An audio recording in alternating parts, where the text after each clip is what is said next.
There we go. Yeah. So our spotlight is on August Smith and his chapbook, the Mario Kart 64 poems. Yeah, that's pretty sweet. Yeah. August Smith, his Twitter handle is right there, August J. Smith. He's an author who runs and manages Cool Skull Press, which is a micro press based in Somerville, MA. I'm not going to try to say that state. Just I don't want to say it wrong live. Yeah.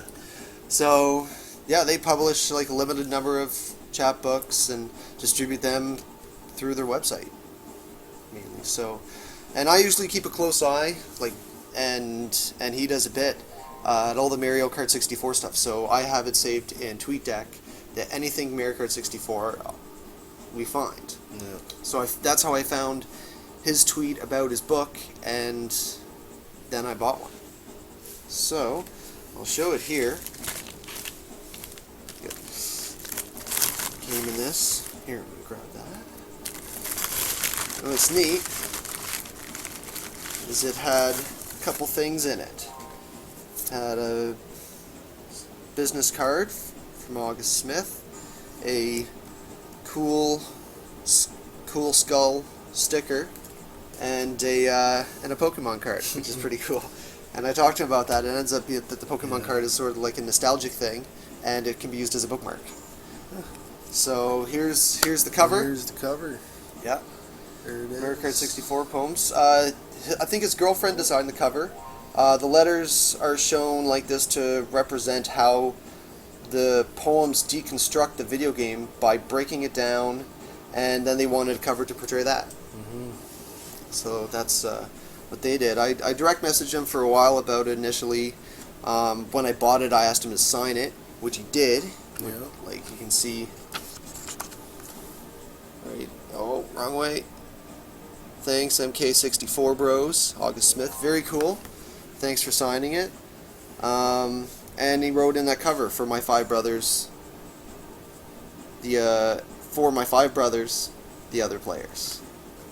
So, you can see there's many other players. So, August did kind of warn me about it. He said it is different. He said I'd probably be quite surprised, and that it's a bit of a strange book.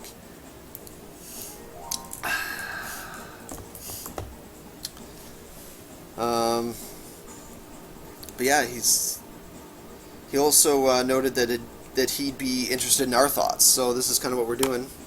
Is we're gonna go through our thoughts on the book. So, like, it was definitely a strange book. Not at all what we expected. No. Very deep.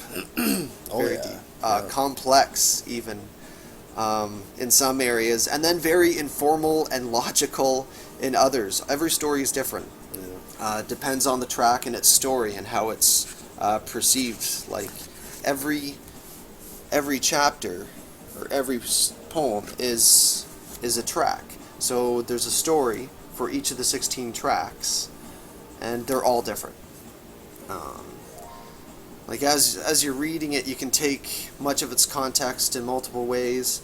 As I've already said, it can be quite deep at times. It can be oddly informal too, which is neat, about the history of Mario Kart and how Mario Kart 64 started. And it was really interesting to read about a game which we've played out so many times, and over and over and over again. So we know these courses. And one of the tracks that I found particularly interesting, and I found them all very interesting, Sherbert Land was really neat. It's the longest part of the chapbook. It's about 6 pages or something.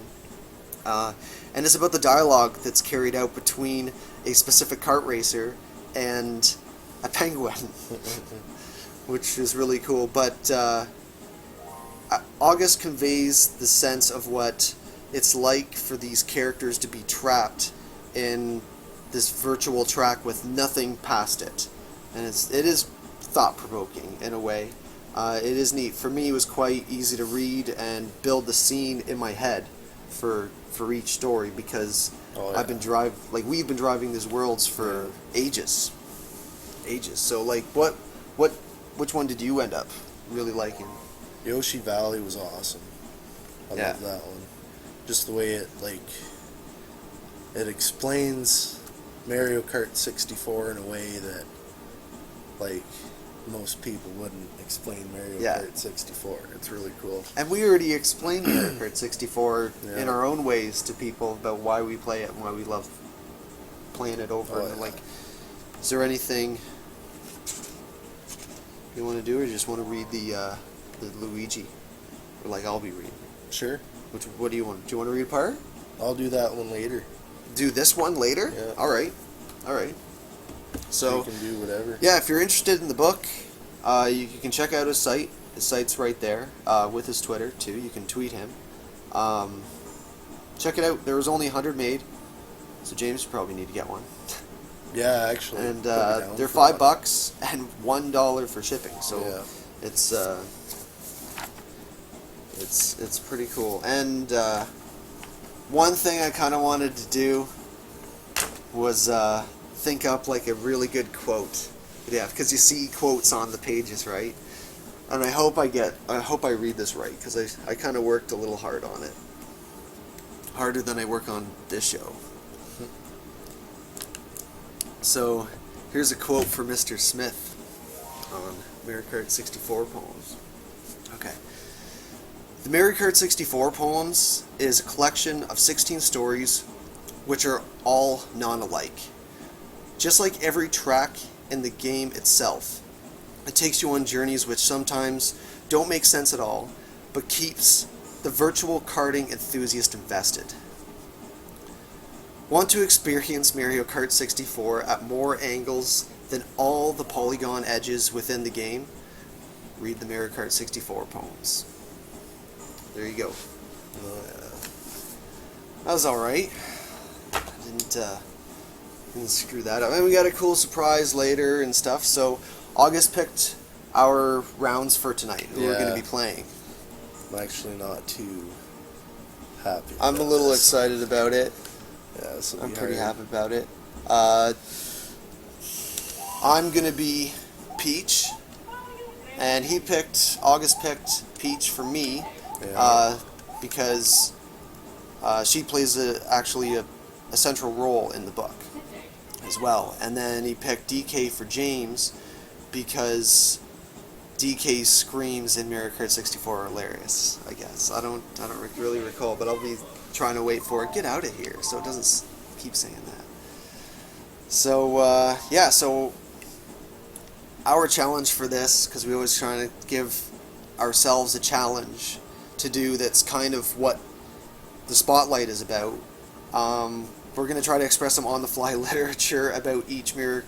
Well, not each. Well, we'll kind of say crap to each other in a book kind of reading thing, or something about the track, or what's going on.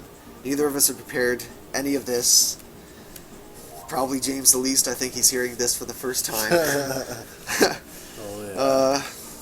So, yeah. Anything we say while we're racing is probably going to be absolutely terrible. So bear with us. It's just for fun. So before we get into the race here, I'm going to give everyone a quick taste on just what this chapbook is about. And I'm going to read Luigi Raceway before we go through the menu and go to Luigi Raceway. So, before we start, I'm going to do... And James, you have one job, remember. You have one job. Okay. Luigi Raceway. This is how it always begins. A red light, another red light, and then a blue light. Sputtering of engines, twisting of metal frames, calibrating with concrete both perfectly smooth and roughly textured. Whatever vast expanse lies beyond the checkered wall is not for us. We, who never ask why the polygonal moon has slung itself beyond this orbit, who never ask the origins of this brick tunnel of orange light and what cryptic weather it shields from us. Some of us don't want to know. The skybox is clear blue from every angle. The path is obvious and gently sloping. Our tires are turning unambiguously. The music ambles along with the gait of a fresh millionaire. It helps to have a spot on the grid, a clear position, an obvious context. It divides things up between good and evil, red and green, the fire breathing and the fire throwing, the first place and the rest. Look closely, even the roundest surfaces are made up of these sharp edges. And that's just Luigi Raceway. That's pretty cool. Yeah, so that's pretty cool. Yeah. So, here we go. There's his information. Check out the book.